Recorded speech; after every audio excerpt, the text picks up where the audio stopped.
Usually, when a man sees a woman he finds attractive, his assessment tends to be immediate and primarily visual. He notices her appearance first. Everything else comes after. That's not a character flaw. It's biology, and it's been documented consistently enough that pretending otherwise would just be dishonest. But when a woman sees a man, something fundamentally different is happening. Her assessment in those first few seconds is not primarily about how he looks. It's about how he feels, the energy he carries, the way he moves through a space, what his presence communicates before he's opened his mouth or said a single word. And underneath all of that, running almost entirely below the level of conscious thought, is a rapid, multi-layered calculation that she is not deliberately performing. It's just happening automatically, the way breathing happens. That calculation is rooted in something much older than modern dating culture. It comes from biology, from thousands of years of women needing to assess very quickly whether a man represented safety or threat, capability or liability, someone worth investing in or someone to avoid. And here's the thing, that wiring doesn't disappear because we live in 2026. It doesn't update because society has changed. It just runs quietly in the background of every interaction she has with a man, shaping her response before logic has had a chance to weigh in. Today, I want to tell you exactly what she's clocking in those first moments. Let's get to it. Number 1, can you protect her? Before a single word leaves your mouth, before she knows your name or your job or anything about who you actually are, she has already started answering this question. Not consciously, not deliberately, but her nervous system is reading you and forming a working conclusion faster than any conscious thought could keep up with. And what it's reading is not primarily your size. A lot of men assume this is about being physically imposing, being tall, being built, being conventionally intimidating. But that's not quite it. What she's actually reading is your confidence, the way you inhabit your own body, whether you move through a space like someone who belongs there or like someone waiting for permission to exist in it. Posture communicates more than most men realize, not in the rigid, chest-out, performative sense, but in the simple, natural sense of a man who is comfortable taking up space. Shoulders back, not because he's trying to look impressive, but because he's genuinely at ease in his own presence. Eye contact that's steady and warm, rather than darting and avoidant. Movement that's unhurried, deliberate, grounded. These things register immediately and they register deeply. Here's why this matters at a biological level. Women are on average physically smaller and in any genuinely threatening situation, more vulnerable. That reality, however uncomfortable it is to name, means that her nervous system is constantly, quietly, assessing the men around her for threat versus safety, and the specific signal she's looking for is not aggression, it's composure, the ability to be calm and capable simultaneously, a man who looks like he could handle something difficult without losing himself in the process. Now, picture two men walking into the same room. The first walks in with his shoulders slightly forward, eyes scanning for approval, movements a little uncertain, like he's not quite sure he's welcome. The second walks in unhurried, scans the room with easy confidence, settles into his space without needing anyone to acknowledge him first. She notices both. She responds to one. And it happens before either of them has said a single word to her. Your presence is communicating something every time you walk into a room. The question is what it's saying. 2, can you provide? Before you switch off at the word provide, I want to reframe what this actually means, because most men hear it and immediately think it's about money, about salary figures and car models and how expensive your watch is. And while those things exist somewhere in the picture for some women, what's actually happening in her assessment goes considerably deeper than your bank balance. And understanding that distinction matters. What she's reading in those first moments is not your net worth. She has no access to that information yet. What she's reading are the signals that her brain uses as proxies for something more fundamental: stability, discipline, self-respect, the ability to handle life rather than be handled by it. These qualities don't announce themselves through your salary. They announce themselves through how you present yourself, how you carry yourself. Whether you look like a man who takes himself seriously or a man who has quietly given up on the details. This is why grooming and presentation matter more than most men want to acknowledge. Not because women are shallow or because you need to look like a model, but because the way a man takes care of his appearance is one of the most immediately readable signals of how he takes care of everything else in his life. It's not about expensive clothes, it's about clean clothes. It's not about a perfect haircut, it's about a deliberate one. The difference between a man who looks put together and a man who looks like he got dressed in the dark is not money. It's intention. And intention is exactly what she's trying to detect. Two men walk into the same coffee shop. The first is wearing clothes that are slightly wrinkled, shoes that have seen better days, an overall impression of someone who got ready in whatever was closest to hand. The second is wearing nothing expensive: clean jeans, a well-fitted shirt, shoes that aren't falling apart. But everything fits, and everything is intentional. She doesn't think provider when she sees the second man. She thinks he has his life together. And that thought, arriving in the first few seconds, opens a door that the first man's appearance quietly closed before he ever got a chance to speak. Presentation is not vanity. It is communication. And it is speaking before you are. 3. Can you handle your emotions? This one surprises people when they hear it framed this way, because the immediate question is, how could she possibly assess my emotional stability in the first 30 seconds? She doesn't know me yet. She hasn't seen me in a difficult situation. She has almost no information to go on. And that's technically true. She can't assess it with any real accuracy in the first 30 seconds. But here's what she can do, and does, automatically, without deciding to. She reads every available piece of information in the immediate environment and constructs a working hypothesis. Your facial expression. How you respond to small unexpected friction. How you treat the people immediately around you. Whether your energy feels steady or volatile. Whether you seem like a man who is in control of himself or a man whose emotional weather is everyone else's problem to manage. Women are extraordinarily attuned to emotional volatility in men. And again, understanding the biological reason for this removes any judgment from the observation. A man who cannot regulate his own emotions is genuinely unpredictable. And unpredictable, in a physical safety context, represents risk.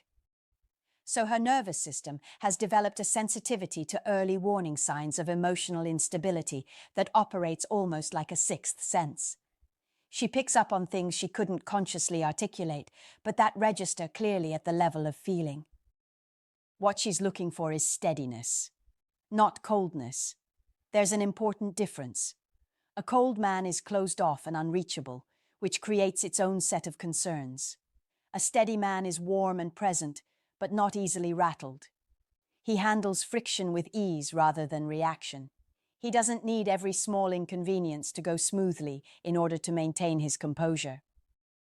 Two men are standing in a queue at a coffee shop when the person ahead of them takes an unreasonably long time and the barista makes an error on top of it. The first man sighs loudly, shifts his weight impatiently, makes a comment under his breath that's just loud enough to be heard. The second laughs quietly to himself, waits without visible frustration, and when his turn comes, interacts with the barista with the same easy warmth he would have had regardless. She watched both of those interactions from across the room. She has already filed one man under difficult and the other under safe, and neither of them has spoken to her yet. Emotional steadiness is not something you perform, it's something you build. And it announces itself in the smallest, unremarkable moments, whether you intend it to or not. Number 4, are you compatible? This one operates differently from the first 3, and I think it's worth explaining why before we get into what it actually looks like. The first three things she notices are essentially safety checks, questions her nervous system is running to determine whether you represent security or risk. This fourth one is different. It's not about safety. It's about fit. And it happens just as quickly and just as automatically as everything else. Here is what most men don't realize about how women read compatibility in those first moments. She is not waiting to have a conversation with you to determine whether you two have anything in common. She is reading your appearance, your energy, your social behavior, and the way you exist in a space. And from all of that, she is constructing a rapid, largely intuitive sense of whether you belong in the same world she does, whether you are her kind of person, whether there is enough overlap between who she is and what you're presenting to make further investigation worthwhile. And this happens before logic gets involved, which means it can be wrong. She might dismiss someone genuinely compatible based on a first impression that didn't tell the full story. But it also means that the signals you send in those first moments carry real weight in determining whether she stays curious about you or quietly moves on. What those signals look like varies enormously. It's not about dressing a certain way to appeal to every woman in the room. That's both impossible and pointless. It's about presenting yourself authentically enough that the women who are actually compatible with you can recognize that immediately, and the ones who aren't can self-select out early. Because a woman who decides you're not her people in the first 30 seconds based on genuine incompatibility is not a loss. She's saving both of you time. Now, take for example, a man walks into a social event wearing a t-shirt from a band he genuinely loves. A woman across the room recognizes it. Same band, same era, same specific album that meant something to her at a particular point in her life. She hasn't spoken to him. She doesn't know anything about him beyond what she can see. But something has already shifted in how she's looking at him. A door has opened that wasn't open 30 seconds ago, based on nothing more than a single authentic detail that communicated something real about who he actually is. Compatibility isn't manufactured in the first impression, but it can be signaled. And the most effective signal is always the same one: being genuinely, unapologetically yourself in how you present and carry yourself, rather than performing a version of yourself designed to appeal to everyone and therefore resonating deeply with no one. And lastly, how you treat people who can do nothing for you. This one is quieter than the first four, but in many ways, it's the most telling signal on this entire list. Because everything else we've talked about today, your posture, your presentation, your emotional steadiness, your authentic presence, all of those things a man can work on consciously and present deliberately. But this one is harder to manage intentionally because it tends to reveal itself in the unremarkable, unguarded moments that most men don't even realize are being observed. She is watching how you treat people who have no social power in the interaction. The waiter who gets your order slightly wrong. The person at the door who is just doing their job. The stranger who accidentally gets in your way. These moments happen quickly. They feel insignificant, and they are some of the most honest windows into a man's actual character that exist in any social environment. Here's why this matters so specifically to women. Remember that her primary assessment is fundamentally about safety and character. And a man who is charming and composed when there's something to gain, when he's trying to impress, when the social stakes are visible, but dismissive or unkind to people he perceives as beneath him, is showing her something extremely important. He is showing her the version of himself that surfaces when he doesn't think it costs him anything to be unpleasant. And that version is considerably more predictive of how he will eventually treat her than any charming first impression ever could be. Let's say, a man is out to dinner with a woman he just met. Everything has gone well. He's been confident, engaging, present. Then the waiter brings the wrong dish. It's a minor mistake, clearly unintentional. The man's demeanor shifts almost imperceptibly. A slight edge in his voice, A manner that's just slightly less warm than it was 30 seconds ago.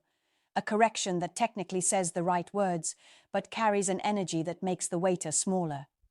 She noticed it. She said nothing. But something shifted in how she was seeing him. Because what she just witnessed was not the man performing his best self. It was the man when he thought the audience that mattered wasn't watching. The reverse is equally powerful and considerably more rare. A man who treats everyone in the room with the same basic warmth and dignity, regardless of their status. Who is as considerate to the person clearing the table as he is to the person sitting across from it. Communicates something about his character that no amount of confident posture or sharp presentation can manufacture. It signals genuine security. A man who doesn't need to make others feel small to feel significant himself is a man whose kindness comes from abundance rather than performance. What I want you to take away from today is actually quite simple. Women are not mysterious or impossible to read. They are just reading you differently from how you've been taught to think about attraction. And once you understand what they're actually assessing in those first moments, your presence, your self-possession, your emotional steadiness, and the authentic signals of who you actually are, you stop trying to perform something impressive and start simply showing up as the most grounded version of yourself. That shift alone changes everything. Because the qualities she's looking for in those first 30 seconds are not things you fake. They're things you build. And the good news is that every single one of them is genuinely within your control. If this gave you a different way of thinking about how you show up, drop a comment below. I read every single one. Share this with a man in your life who needs to hear it, because this is the kind of information that genuinely changes how men navigate dating. Don't forget to like this video and subscribe so you never miss content like this. We go deep on this every single week, and you don't want to be late to these conversations. I'll see you in the next one.